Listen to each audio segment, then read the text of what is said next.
Aujourd'hui, je vais vous présenter une maison urbigène qui, de l'extérieur, vous semblera identique à toutes les autres maisons.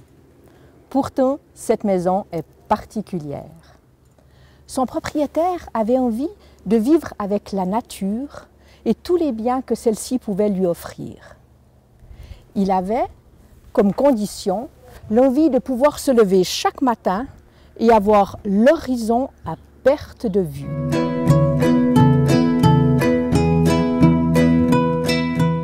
Il avait aussi l'envie, et même je dirais la philosophie, de vivre avec le moins de barrières et de murs possibles.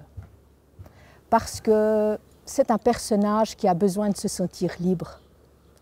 Il aime prendre son parapente, partir voler, respirer l'air, boire l'eau du ciel et redonner à la nature tout ce qu'elle lui offre comme plaisir chaque jour.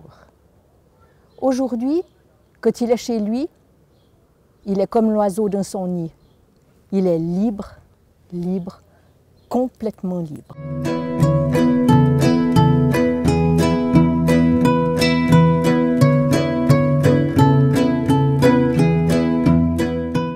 Mais je crois que j'ai assez parlé. Venez avec moi, nous allons faire ce voyage ensemble. Tantôt intérieur, tantôt extérieur, parfois étonnant ou comique, interpellant, avec celui qui a conçu ces lieux, Stéphane Collet. Bonjour Stéphane. Salut Christine. Alors Stéphane, raconte-nous, en quoi cette maison est-elle particulière? Elle est particulière dans la mesure où, quand le soleil est là, j'y suis bien et heureux, et quand la pluie est là, j'y suis bien et heureux aussi. Ah bon? Mais c'est un peu la maison du bonheur, mais t'as rien à nous expliquer un peu mieux? J'avais besoin en fait de m'imaginer habiter dans une maison dans la nature, où je sois bien, avec le moins de murs possible, le moins de barrières, et en utilisant ce que la nature peut me procurer. Okay. On voit donc les panneaux solaires thermiques. Ce qui est intéressant, c'est que ces panneaux solaires thermiques-là, et le soleil directement, me procurent toute l'énergie dont j'ai besoin pour les 2/3 de l'année. Ok. Je récupère l'eau de pluie directement pour la consommation et je la rends aussi à la nature. En même temps que ça. L'eau de pluie, c'est tout par rapport, tout arrive par rapport à ton toit. Il pleut, je garde l'eau qui arrive sur ma toiture. Ok. Je la filtre, mais je la conserve, je l'utilise et je la rends à la nature. Voilà, ça, c'est le point d'entrée de l'eau de pluie récupérée sur la toiture. Okay. Pour qu'elle entre dans la maison et donc dans les citernes. 110 mètres carrés, ça équivaut ici à Orbe à peu près 110 mètres cubes d'eau par année. D'accord. Et puis avec cette eau, tu en as en suffisance pour en principe toute l'année? Oui, si on est 3 personnes. C'est une maison qui est prévue quand même pour 6 personnes, donc la pluviométrie à Orbe, elle n'est pas suffisante pour alimenter les 6 habitants de la maison. À l'heure actuelle, les 3 sont en difficulté. Avec quelques bémols quand même, parce que la pluviométrie, elle n'est pas répartie vraiment uniformément sur chaque mois de l'année. Ouais. Donc mes citernes sont de temps en temps très pleines et de temps en temps un peu vides. Donc l'eau, là on voit des cuves de récupération d'eau de pluie, mais c'est celle pour le jardin. Okay. Le compost, les toilettes à compostage me permettent d'économiser beaucoup d'eau. Alors je te propose qu'on aille voir maintenant les cuves d'eau de pluie pour la maison. On va dire mon cube alors. J'en ai 10 comme celle-ci. Elles sont toutes ici? Elles sont toutes ici dans la cave. J'aime bien cette idée, quand je vais en visite ou quand je vais chez des vignerons aux alentours, commencer les discussions, enfin on discute toujours de vin, etc. Et puis je dis oui, je connais un peu le vin. Enfin, dans ma cave, j'ai à peu près 10 000 litres. Alors là, ça interpelle un peu. Oui, c'est 10 000 litres d'eau, puis quelques dizaines de bouteilles de vin. Mais c'est effectivement ces 10 cuves de 1000 litres qui me permettent de vivre dans cette maison sans consommer d'eau sur le réseau. Mais alors, ce qui est extraordinaire, c'est qu'en fait, ça ne prend pas énormément de place. En fait, c'est de là jusque-là au bout et c'est tout. Là, tu as tes cuves exact. Pour toutes tes consommations d'eau pour 3 personnes à l'année dans une maison. Et puis, comme j'utilise l'eau de pluie et que j'ai la faiblesse de croire qu'elle a plus de valeur que l'eau de très bonne qualité que peut me fournir la commune d'Orbe, cette eau, je me suis refusé à l'utiliser dans les toilettes, raison pour laquelle j'ai équipé la maison de toilettes à compostage. Des toilettes à compostage, c'est-à-dire, c'est quoi? C'est des toilettes, comment ça, il n'y a pas d'eau? Il n'y a pas d'eau à l'intérieur. J'utilise pas d'eau pour évacuer les déchets corporels qu'on peut y mettre. J'utilise du bois déchiqueté que je mélange avec nos déchets. Et puis comme les toilettes à compostage sont ventilées, il se produit des phénomènes physiques qui font que ça se transforme en compost que je peux mettre au jardin. Ah, c'est ici les toilettes? C'est ça. Ok, Je t'en prie. je peux découvrir. Vas-y. La lumière. Ah oui, mais c'est incroyable, c'est vrai, il n'y a pas de chasse d'eau. Il n'y a pas d'eau. Ben non, et puis ça sent pas mauvais. Ça, c'est le bois en fait que l'on met. Ça, c'est le bois qu'on met au même temps que nos déchets pour remplacer l'eau. Ok, voilà, en fait, je fais ma commission et hop, je mets mon... Et c'est tout. Très bien. Et puis après, alors ça se passe comment là? Bon, on fait, ok, tout est là-dedans, ça reste là-dedans. Visiblement, en tout cas, il n'y a pas d'odeur, ça c'est extraordinaire.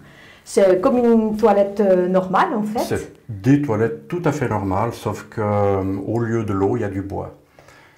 Ça descend, ça va dans le composteur, ça se composte, et puis ensuite ça va à l'extérieur, au jardin.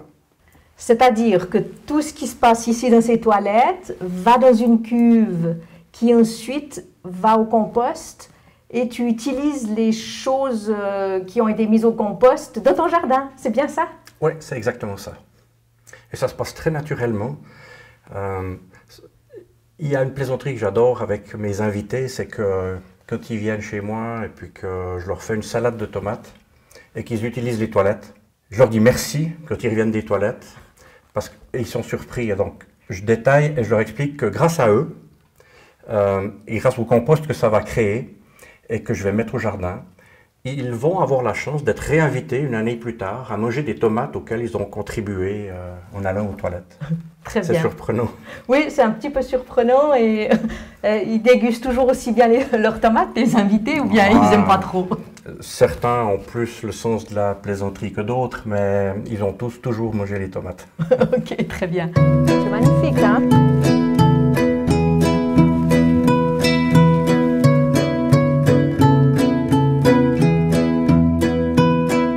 Ah bah ouais, effectivement, c'est un compost qui ressemble à tous les autres composts en fait.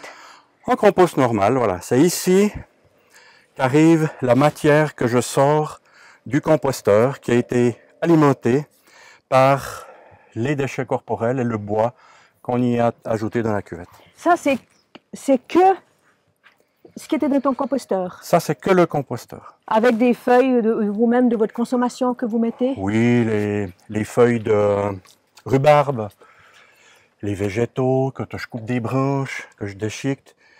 Mais là, sur ce qu'on voit à l'heure actuelle, c'est quasiment 100% ce qui est sorti du composteur. D'accord, bon, ben enchanté, mais effectivement, ça n'a toujours pas d'odeur.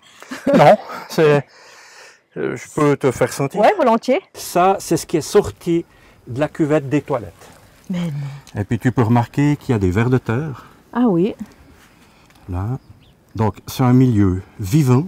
Et puis, tu peux constater comme moi que ça sent les sous-bois. Incroyable. Non, mais c'est incroyable. Hein. Il faut le sentir et le voir pour le croire parce que c'est vraiment extraordinaire. Impossible d'imaginer que ça vient des toilettes. Hein. C'est impossible d'imaginer. Voilà. Vraiment, c'est... Et donc, c'est bon à utiliser sur les carrés de jardin pour refaire pousser les tomates, la rhubarbe, les pommes de terre et tout ça. Très bien. Et c'est un premier cycle sur place. On consomme ce que le carré de jardin produit. On utilise l'énergie qui est dans l'alimentation. On rejette des déchets qui viennent ici et ça repart au jardin. Nous voilà devant les batteries pour l'électricité photovoltaïque qui me permettent en fait d'être autonome au niveau électrique la nuit, le soir, la nuit et l'hiver. En fait, je les utilise toute la journée, je les utilise pendant les 24 heures de la journée. Très bien. La journée, l'énergie que je consomme, c'est celle des panneaux photovoltaïques directement. Puis celle que je ne consomme pas va se stocker dans les batteries pour le soir et la nuit. D'accord. Et le surplus va chez le gestionnaire de réseau. D'accord, donc ça veut dire qu'au niveau électricité, tu es 100% autonome, ça se passe comment? Je suis autonome. Complètement autonome? Complètement autonome, c'est même mon gestionnaire de réseau maintenant qui me rétribue. C'est quoi ça? Tu as des trappes chez toi? Oui, ce sont 3 cuves qui me servent à récupérer la chaleur de l'eau usée. Chacune de ces cuves est faite pour conserver l'eau usée d'une journée de la maison.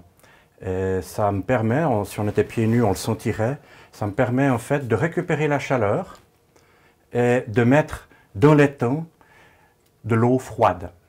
Et cette chaleur me sert à chauffer le sous-sol.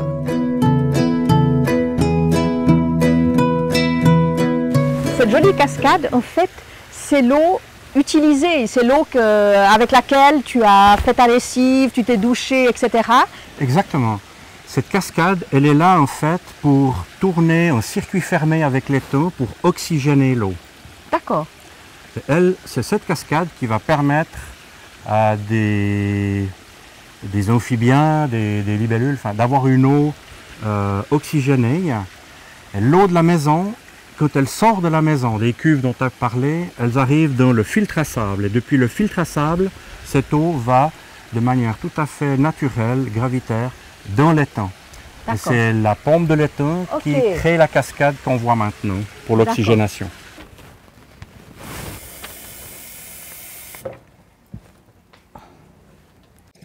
Merci Stéphane, mais dis-moi, j'ai entendu dire que l'eau de pluie, il y manquait énormément de minéraux dedans.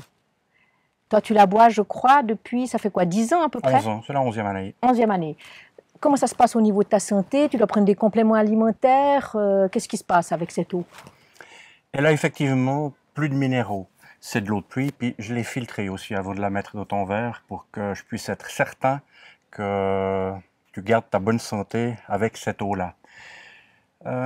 L'alimentation qu'on a, nous, ici, elle permet de compenser largement tous les minéraux qui sont absents dans cette eau. Un café le matin, un café le soir, et le reste de la journée, on est à l'extérieur, on boit de l'eau ailleurs, on boit une limonade, une bière, un verre de vin, ou on mange de la salade, ou les repas. Tout ça suffit largement à compenser les minéraux qui ne sont pas dans ton verre maintenant. En fait, cette maison est un petit peu la maison du bonheur. Il ne paye pas d'électricité, il ne paye pas d'eau, il n'a pas de charge non plus. Mais dis-moi, il n'y a pas quand même une zone d'ombre là-dedans? Moi, je ne vois pas. Comment vit ta famille, ta compagne? Comment est-ce que Agnès, toi, tu as vécu et comment est-ce que tu vis dans cette maison? Et qu'est-ce que tu peux en dire de vivre avec justement des toilettes sèches, de l'eau de pluie et j'en passe? Alors pour moi, l'eau de pluie, c'est que du bonheur parce que je sais plus ce que c'est que le calcaire. Donc plus de nettoyage par rapport à ça. Une douche parfaite. Donc c'est magnifique. Et puis c'était un beau projet, une très belle aventure. Et puis maintenant, c'est que du bonheur de vivre dans une maison comme ça. En fait, ici, c'est un petit peu la maison du bonheur où Dame Nature est la gardienne de ces lieux. Mais vous savez à quoi ça me fait penser, cette maison? Elle me fait penser à la chanson de Maxime Le Forestier. Tu sais, c'est une maison bleue adossée à la colline, on y vient à pied, on ne frappe pas, ceux qui vivent là ont jeté la clé. En fait, vous avez jeté la clé de la consommation au profit de la clé de l'écologie et de la préservation de cette belle planète. Exactement. Merci Stéphane, merci Agnès. Merci Christine. Merci à toi. C'était Christine pour CAPS TV.